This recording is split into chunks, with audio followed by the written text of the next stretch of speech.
couple days ago. I don't remember. Fuck.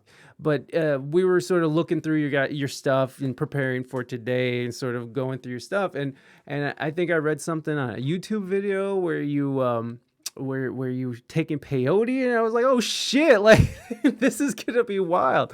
Um, can you kind of like go through that experience, because I've never taken peyote. I've tried DMT, mushrooms, LSD and stuff, but like peyote is one of those things where it's just like that's like a mystical, magical thing that sort of exists only in the desert. You know what I mean? And I've never been in the desert for too long. First of all, I don't like the desert. It's not my shit. It like I just don't like it. But I like very temperate weather. Like San Diego was a perfect city for me because it's like perfect weather all the time. That I just need to Yep. be comfortable always. That's me. I don't want to be too cold. I don't want to be too fucking hot. I just want to be Uh-huh. comfortable all the time. And obviously, that's not that's a trap in its own sense. But could you kind of talk through that experience with us?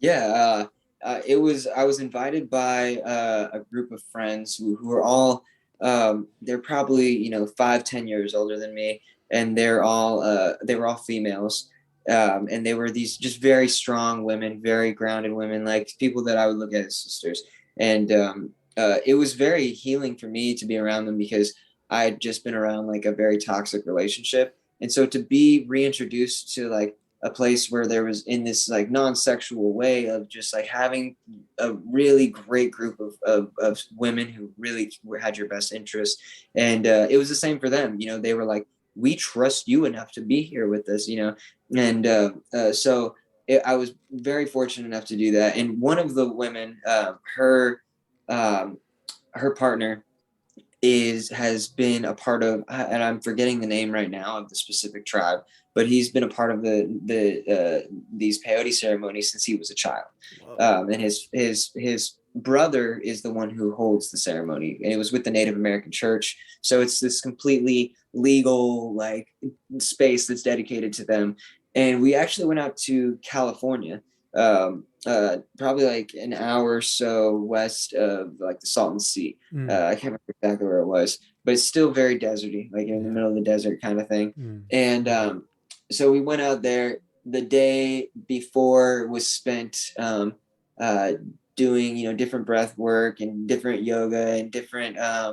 We were taking, they're doing hape, which I'm not sure if you're familiar with that. It's like a snorted tobacco. mm. And so doing hape ceremonies just kind of like bonding in that level and preparing ourselves for what we're about to go do. Because I think outside of the couple who had been involved in it, the one woman and her partner, we were all like, all right, let's see what's gonna happen. And they had done an ayahuasca ceremony last year, Oh, dude. so they're very like very intentional and very they're warriors for sure. Yeah. And so we went out there and we get to this place in the middle of the desert, and it's this probably like fire pit that's like 10 foot in diameter.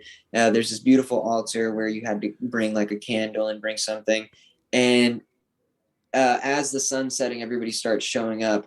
And there's probably about 80 people Whoa. all surrounding this huge fire pit. And 80 people ranging from like uh, kids, like 3 to 5 year old, to like elders, like people like in their 80s and 90s.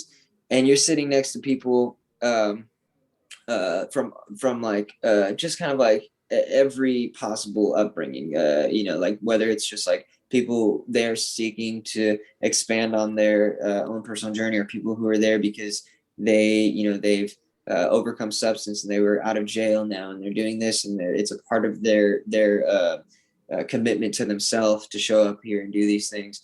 And so we end up in this circle of about 80 people, and it's led by uh, I suppose the chief is what you could call it, Mm. and two of his kind of like partners in that sense. And they're like, "All right, if you've never taken peyote before, come up and stand in front of the fire." And so I walk up, and like, there's all these rules to it. Like, once you're in the circle, you can't leave. When you're locked into it, there's certain ways you have to walk through it and different things like that. And like this is something that they're doing all the time, right? They do it every equinox. They do it as at the transition of every season, Wow. and they're not there to like. walk you through it. It's like, you decided to come, sit down and listen and watch and learn. Like, they're not going to be like, all right, so explain it to you. It's like, you have to be aware, and they're going to keep going with their routine. And if you want to be here, that's what you're going to have to do, is have that, be humble enough to set aside like that part of yourself. And so I walk up, and the chief comes up, and he has put my hands out, and he takes his peyote bud, probably like the size of a golf ball, and he presses it to my wrist, and then presses it to my forehead, and then puts it in my mouth. And I was like, okay, it doesn't taste that bad. Like, it was good. It wasn't very palatable. And I go sit back down at my chair afterwards, and my buddy, who is the brother of the chief, comes up to me, and he's like, hands me like 2 or 3 more peyote buds. He's like, here, take some more.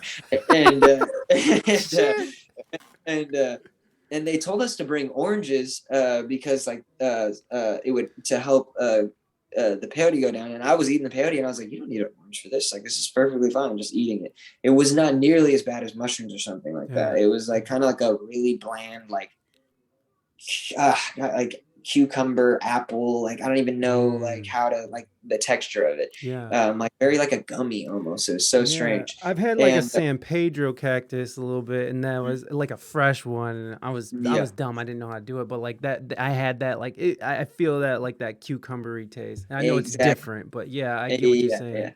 yeah. And then so then they they there's other parts of the ceremony. At one part, like uh they bring some of the men up, and I was one of them. And they give you this, like, so the peyote is associated with the deer and the spirit of the deer heavily. And so the idea is that everywhere the deer steps, the peyote grows, kind of thing. And it's like, that's the spirit of the deer.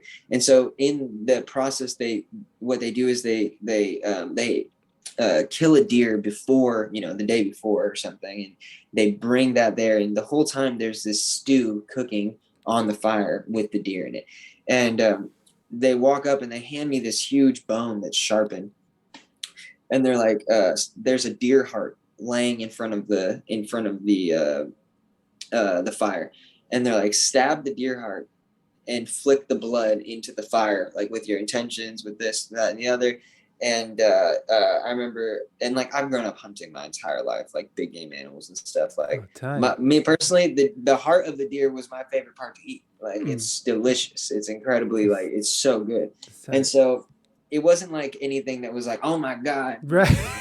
it was like, but it was a beautiful process, and this how they were going about it. And then I go sit back down, and I see them, the some of the people who are working with the ceremony are walking around passing things out again. I'm thinking they're passing out uh, more peyote, and they walk up, and they have like a mason jar filled with this powder. And so what it was the peyote dried and powdered. So it was like dirt. It was like this, just dirt. And they're like, I see everyone putting their hands out, and they just put this huge scoop of what is just essentially dirt, like texture wise, in your hand. And I'm like, oh, this is what the orange is for. So I'm like, oh, I just like put it in my mouth and throw the orange in there, and it's just like, okay, holy shit, like putting that down.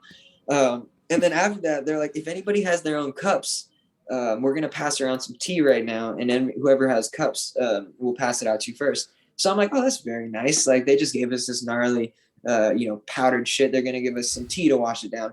And I get the tea, and I take a sip out of it. I'm like, oh, this is peyote. I was like, this peyote tea. I was like, okay. I was like, fuck. Like, I was like, I thought we were done. All right, more.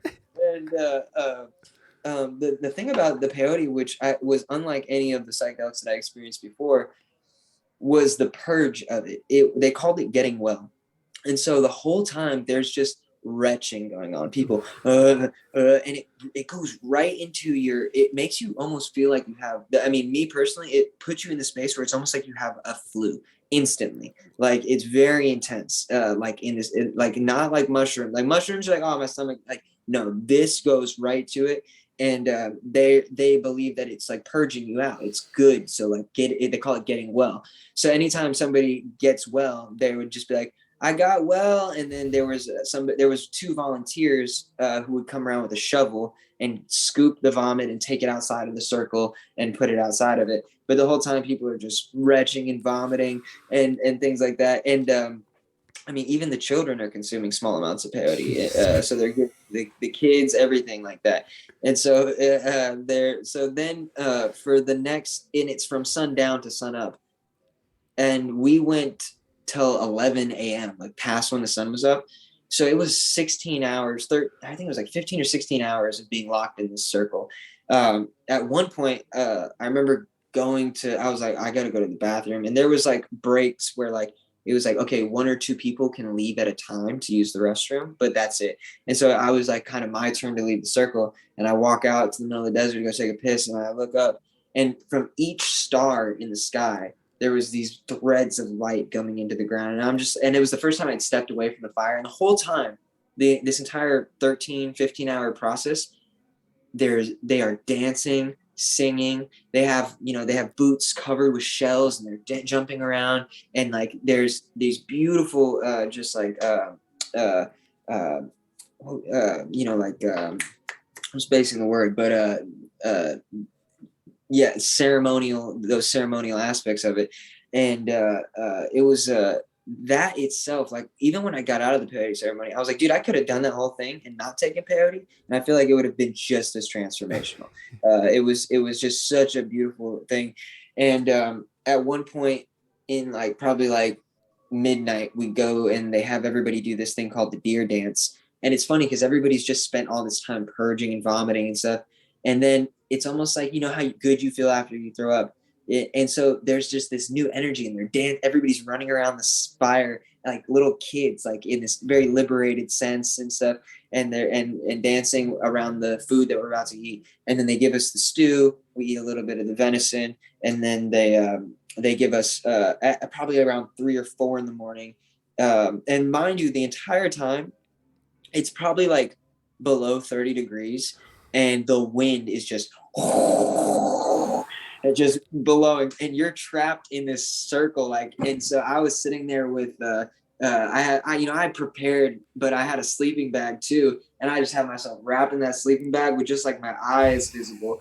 And I was just like sitting there like, oh man, like what the hell, it's so cold. But I'm used to the cold. But I knew the people I was with, and when we got there, they separated the circle in men and women. So I was completely by myself on that side, you know what I mean? And I was looking over at them, and I was like, at one point when I went to the bathroom, I was like, yo, if you guys need, I have like 5 sleeping bags in my truck, go get them out. And they're like, thank you so much. So they went, and they were like, but I don't think they were anticipating it to be that cold.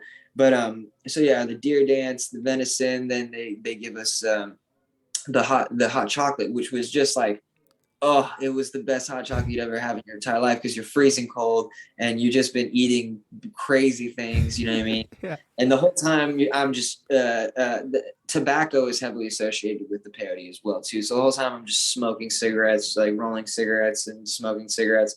So then you get this fresh cup of hot chocolate with some honey in it. It was amazing. And then as the sun rises, it kind of starts to settle down, and it almost turns into like a storytelling really like kind of vibe, and everybody's really attentive and just listening to the people who are working the ceremony tell these beautiful stories and these anecdotes.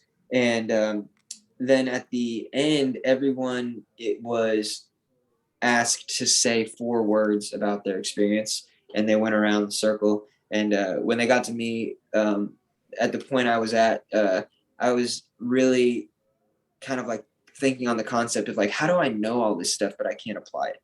You know what I mean? Like, I know that I know this, I know that I know this, but like, I can't apply it. And it was this understanding, and the words I chose was transforming knowledge into wisdom, where through the experience, the knowledge becomes wisdom. It's different than knowing. It's like it's like a deep down knowing, you know what I mean?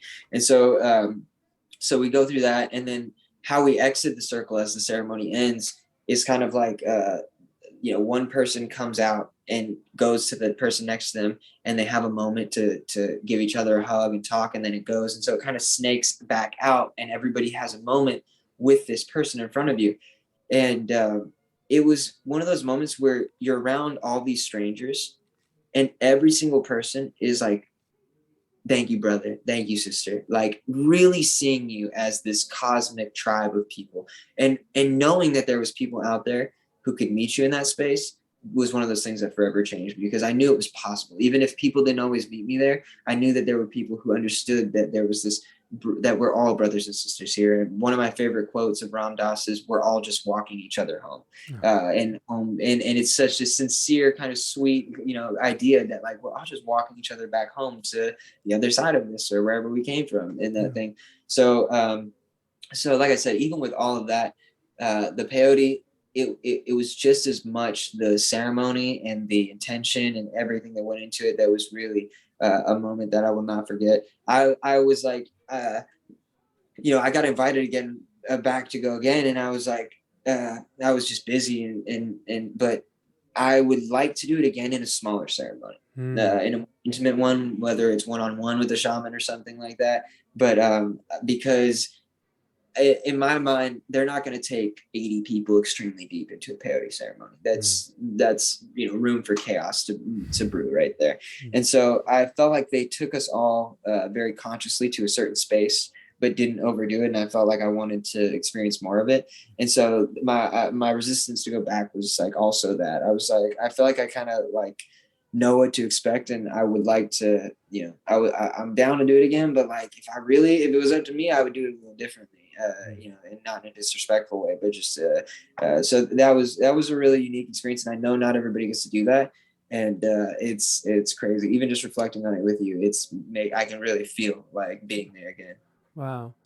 That that's fucking incredible, man. That is such a wild ass. I mean, like, I can't even imagine. I mean, I can't even imagine that. I mean, like, I've been in those situations where like you're tripping with other people. You know, you take Mhm. mushrooms or acid with like a group of people, and by the end of it, you guys feel like you've been through something together, and Yep. you're bonded. And like Moving Dutchman was saying earlier, like buddies for life, and it's just like this. You always have this cosmic connection with that person, and Yep. it's a beautiful thing. But like 80 people and fucking vomiting and shit.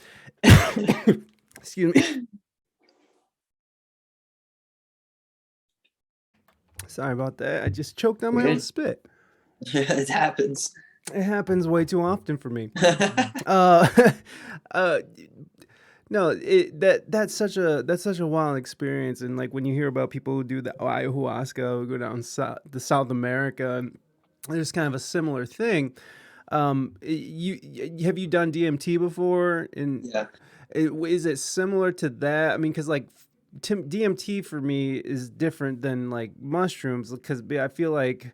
Oh, sorry, Raina. I'll cough into my arm next time and not all over the microphone and stuff. Uh, we share this space, so she's just like gross, bro. But like like with DMT, it's sort of like you are here as you're here as Kaleidoscope Kid, and then fucking you take the DMT, and then you're just dissolved, and you're in another dimension, and it's just like ancient geometric shapes. It's just whatever it is. And then you sort of like come back, and you're just like, what the fuck? Is it similar to that, or what would you say it's similar to? As far as like, are you talking about ayahuasca or? Oh, I'm sorry. When you're talking about the peyote. The peyote, I felt like it was a really interesting blend of mushrooms and alcohol almost. Wow. In a way that wasn't like alcohol, but in a way that was very similar to like, I remember getting up to walk, and like it felt very much like a little like wobbly, like, and you get that effect with LSD or mushrooms and things like Mm. that, but it almost was like the warmth and the coziness of alcohol to it. It Mm. had like that kind of inebriating effect to it, but very much psychedelic as well, as far as like mushrooms and that sense of being connected to the earth, and something like that. Just tasting it, just I will never forget the smell of it and the taste of it. Like even for like 2 or 3 days after that, it still felt like it was like working through my body. Like I could feel it still, and it was like I could taste it. And the whole time they're walking around, these women are walking around with these chalices filled with frankincense and myrrh and palo santo and cedar, and just burning all these sacraments. and so like these smells lingering around you and everything like that. So it was unlike, it was very unique in their own ways, but Mm, almost I feel like how LSD and mushrooms kind of can get indistinguishable at times. Like it's mm, like, okay, they're pretty similar, yeah, but there's their differences. Peyote, I would give its own thing. yeah. Like it's like, yeah, I could see that, but like no, no, like it's definitely its own thing. I would say, if anything, I've never done it before, but from what they said, similar to ayahuasca Ayahuasca. with the purging and with Yes. kind of doing things like that for sure. Right, right. And with ayahuasca, tobacco is involved Yeah, as well and stuff like that. And so, yeah, I could see that. But I always just imagine, because they say that ayahuasca is sort of that's DMT, a form of DMT. And so, like, when I think of DMT, it's like my experience with it, is just yeah, you just shot into another fucking dimension.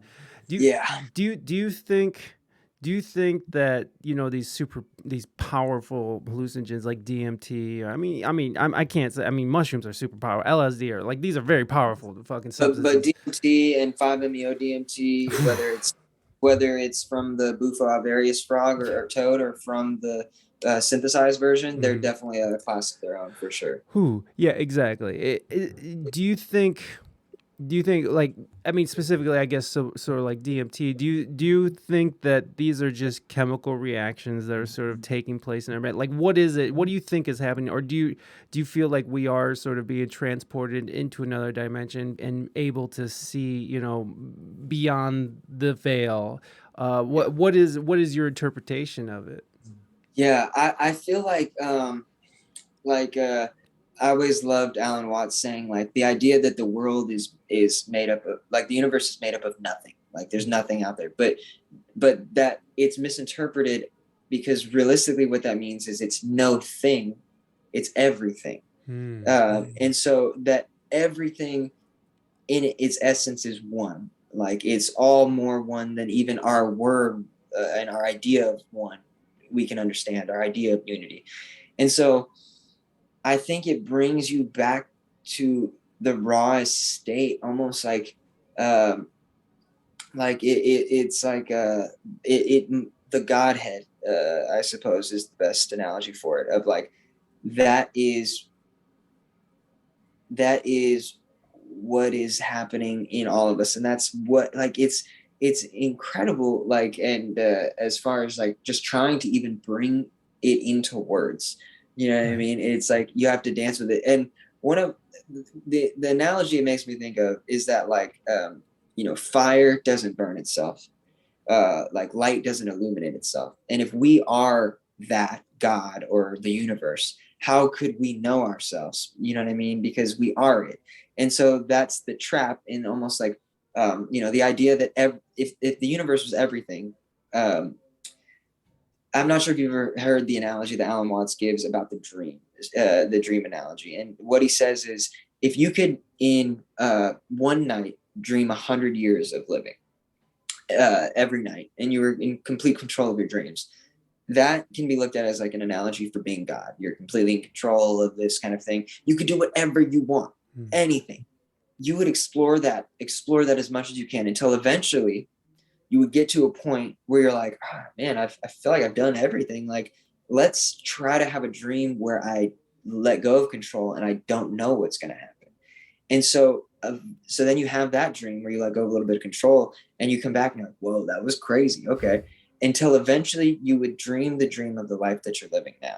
And so the idea that, like, I don't want to say, like, it feels weird to give it some sort of human qualities, but the idea of like a lonely God, like if you're everything and nothing at the same time, there's no way to experience it. Like you're the fire that can't burn itself and things. So being born is like that separation in order to experience the self, in that, this, you're from the cosmic womb born into this.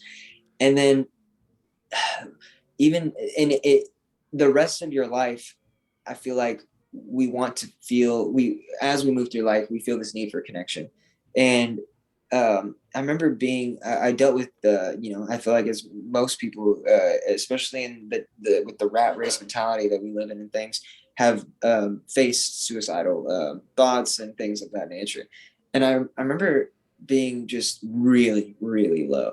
And I was reading the Tibetan Book of the Dead, and I had read it a few times, but I was reading it and was just really applying a lot of the stuff. And I I was like, I wanted to kill myself, and I understood that I didn't feel connected to anything at all. And what would be the ultimate connection is going back to like being that one.